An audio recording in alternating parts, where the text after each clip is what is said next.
को हाजिर हूं मैं एक और नया कार्यक्रम लेकर। ये जो कार्यक्रम है कि वक्री ग्रह का प्रभाव, वक्री ग्रह क्यों बेहद बलशाली हो जाते हैं, इस वक्री ग्रह को लेकर जितने मतांतर ज्योतिषों में हैं या हमारे ग्रंथों में लिखे हुए हैं, शायद इन सब चीजों से आप अभिज्ञ है, जानते हैं। लेकिन मैं आपको बता दूं, वक्री ग्रह बहुत ज्यादा प्रभावशाली अपने जीवन काल में हो जाता है अगर वो आपकी कुंडली में है कोई भी ग्रह वक्री। तो आज वक्री ग्रह के ऊपर ये विषय है, ये कार्यक्रम है, बेहद ही अनोखा, अद्भुत और जानने वाला ये कार्यक्रम है। उससे पूर्व आज का जो ज्योतिषी सूत्र है वो भी कहीं ना कहीं आप लोगों के लिए बहुत महत्वपूर्ण है। जो आज का ज्योतिषी सूत्र है ये बहुत मजेदार ज्योतिषी सूत्र है। ये क्या कहता है? ये कहता है कि क्या आप जीवन में भूमिपति बनेंगे? क्या आपके पास जमीन ही जमीन होगी? क्या आप जमीन के ठेकेदार रहेंगे, काफी सारी जमीनों के? ये आज का ज्योतिषी सूत्र है। अपनी कुंडली उठाइए प्रिय दर्शकों, देखिए आप जिस भी जातक की कुंडली में ये योग होगा वो अवश्य भूमिपति बनेगा। मैं गारंटी के साथ लिख कर देता हूं कि वो भूमिपति बन के ही रहेगा। बस मेरी शर्त ये है, जो मैं आपको योग बता रहा हूं वो केंद्र या त्रिकोण में हो और वैसा हो चंद्रमा और बुध ग्रह की युति। चंद्रमा और बुध ग्रह की युति अगर जन्म कुंडली में वृषभ राशि में हो जाए, केंद्र या त्रिकोण में, तो ऐसा जातक निश्चित ही भूमिपति बनेगा। दूसरा ज्योतिषी सूत्र, अगर गुरु और चंद्रमा की युति कर्क राशि में हो जाए, कर्क राशि के अंदर केंद्र या त्रिकोण में गुरु और चंद्रमा की युति हो जाए, तो ऐसा जातक भूमिपति अवश्य बनेगा। उसको कोई रोकने वाला नहीं है। खूब भूमियों का वो स्वामी होगा और खूब उसके पास संपत्ति होगी। चलिए प्रिय दर्शकों, आज के विषय की ओर बढ़ते हैं। आज का विषय कहता है कि वक्री ग्रह, वक्री ग्रह आखिरकार है क्या, पहले आपको यह समझना होगा। प्रिय दर्शकों, वक्री ग्रह कभी भी उल्टा नहीं चलता है। आप सोचते हैं कि वक्री का मतलब उल्टा है तो वो उल्टा चल रहा है, ये कतई नहीं है, ये गलत है। वक्री का मतलब है जो ग्रह की चाल है उस चाल से वो धीरे हो जाता है, मध्य चाल हो जाती है उसकी, थोड़ा धीरे कर लेता है अपनी चाल को। और जब हम उसको पृथ्वी से देखते हैं, धरती से देखते हैं, तो वो हमें उल्टा चलता हुआ दिखाई पड़ता है, तो उसे वक्री कहा जाता है। जिस समय जातक का जन्म हो रहा हो उस समय जो ग्रह अपनी चाल से धीमा हो तो वो उसकी कुंडली में वक्र अवस्था में आपको दिखाई पड़ता है। तो ये वक्री ग्रह होता है प्रिय दर्शकों। अब इस वक्री ग्रह को लेके इतने मतांतर है, इतने मतांतर है, आप ये सोच भी नहीं सकते। लेकिन ये अजमाया हुआ है, 100% है जो आज मैं आपको बताने वाला हूं।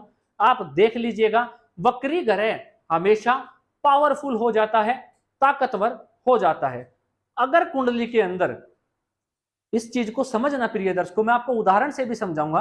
अगर कुंडली के अंदर एक या दो ग्रह वक्री हो जाएं और वो लग्नेश के मित्र भी हो, और वो लग्नेश के मित्र भी हो, तो मेरी इस बात को याद रखिएगा प्रिय दर्शकों, वो कुंडली कोई आम कुंडली नहीं रह जाती है, वो कुंडली बेहद ही खास कुंडली बन जाती है।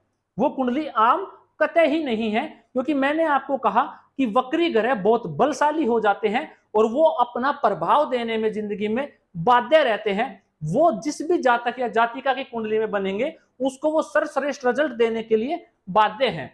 लेकिन आपको उसके पीछे देखना क्या है प्रिय दर्शकों, उसको समझने के लिए यही मैंने बोर्ड लिया हुआ है। उसके अंदर हमें यह देखना है प्रिय दर्शकों कि वो किस भाव में बना है। जो वो दो ग्रह वक्री हुए हैं वो कौन से भाव के स्वामी हैं और किस भाव में जाके बैठे हुए हैं। अगर वो 6, 8, 12 भावों में जाके वक्री अवस्था में बैठेंगे तो निश्चित ही आपको पता है, जो मेरे प्रिय दर्शक हैं, जो मेरे पुराने दर्शक मुझसे जुड़े हुए हैं और जो मेरे सभी कार्यक्रम देखते हैं, वो अब तक ये बात जान गए होंगे कि 6, 8 और 12 भाव बेहद ही खराब भाव में से एक है जन्म कुंडली के। ये अच्छे भाव कतई ही नहीं माने गए हैं। लेकिन इन भावों का बहुत महत्वपूर्ण रोल है, वो आप सभी को मैंने बताया हुआ है, आगे भी इस पर हम चर्चा करते रहेंगे। लेकिन आज का जो विषय है वो कहता है, अगर कुंडली के अंदर वक्री ग्रह, दो ग्रह वक्री हो जाएं और वो लग्नेश के मित्र हो जाएं और वो केंद्र या त्रिकोण के बाहु में जाके बैठ जाएं, तो वो सर्वश्रेष्ठ रिजल्ट देने में बाध्य है। ऐसी कुंडली आम नहीं है, बेहद ही खास कुंडली बन जाती है, और ऐसी कुंडली उस जातक को हर चीज से फल देने में बाध्य रहेगी। किससे? जिस बाहु के संबंधित वो ग्रह वक्र हुए हैं। जैसे कि अब कुंडली के अंदर सूर्य और चंद्रमा वक्री नहीं होते। मान लीजिए कुंडली में गुरु ग्रह वक्री अवस्था में चला जाए और वो भाग्येश है और 12वें घर का मालिक है, तो वो जाके कुंडली में मित्र है लग्नेश का और वक्री अवस्था में बैठ जाए। ऐसे ही कुंडली के अंदर जब भी लग्नेश के एक या दो ग्रह वक्री हो जाए, लग्नेश के मित्र हों, वो लग्नेश भी स्वयं हो सकता है, वो मंगल भी मान लीजिए वक्री हो गया, तो वो दोनों ग्रह जिस भाव के स्वामी हैं उनसे संबंधित चीजें फल देने में बाधित हैं। वो उससे संबंधित चीजों का रिजल्ट आपको उस भाव से संबंधित जो चीजें हैं वो प्राप्त होगी ही होगी, और कुंडली में सर्वश्रेष्ठ रिजल्ट देखने को मिलेगा। और प्रिय दर्शकों, मैं आपको एक बात और बता देता हूं, अगर आपकी कुंडली में जो ग्रह वक्री हैं जिस भाव से संबंधित और वो लग्नेश के मित्र भी हैं, तो उस भाव से संबंधित भी जातक को कार्य करवा के, अगर उसकी जिंदगी में बाधाएं आ रही हो, परेशानी आ रही हो, उसको मार्ग समझ में नहीं आ रहा कि किस मार्ग पे उसे कार्य करना चाहिए या जिंदगी में वो क्या करके जीवन में कुछ बड़ा कर सकता है, हासिल कर सकता है, तो उस वक्री ग्रह, मान लीजिए गुरु भाग्य भाव से संबंधित ही गुरु ही वक्री हो जाए, तो भाग्य भाव से संबंधित जो भी चीजें देखी जाती हैं, धर्म से जुड़ा के, ऐसे जातक को धार्मिक कार्यों से जुड़ा के लाभ दिलाया जा सकता है। ऐसे ही जो ग्रह जिस भाव से संबंध रखता है उस भाव का वो वक्री हो जाए, तो उससे संबंधित ऐसे जातक को लाभ दिलाया जा सकता है और वो अपने जीवन में काफी सर्वश्रेष्ठ रिजल्ट भोग सकता है।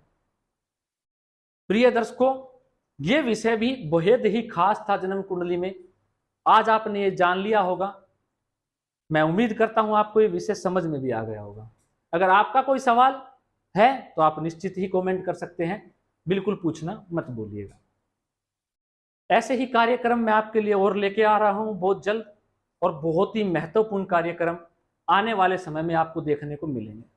इसीलिए कहता हूं, अगर चैनल को सब्सक्राइब नहीं किया तो क्यों नहीं किया, चैनल को सब्सक्राइब कर लीजिए ताकि आप भी अपनी कुंडली घर बैठे अध्ययन करना सीख जाए। चलिए प्रिय दर्शकों, आज के लिए इतना ही, इजाजत दीजिए मुझे। मिलते हैं किसी और विषय के साथ। नमस्कार।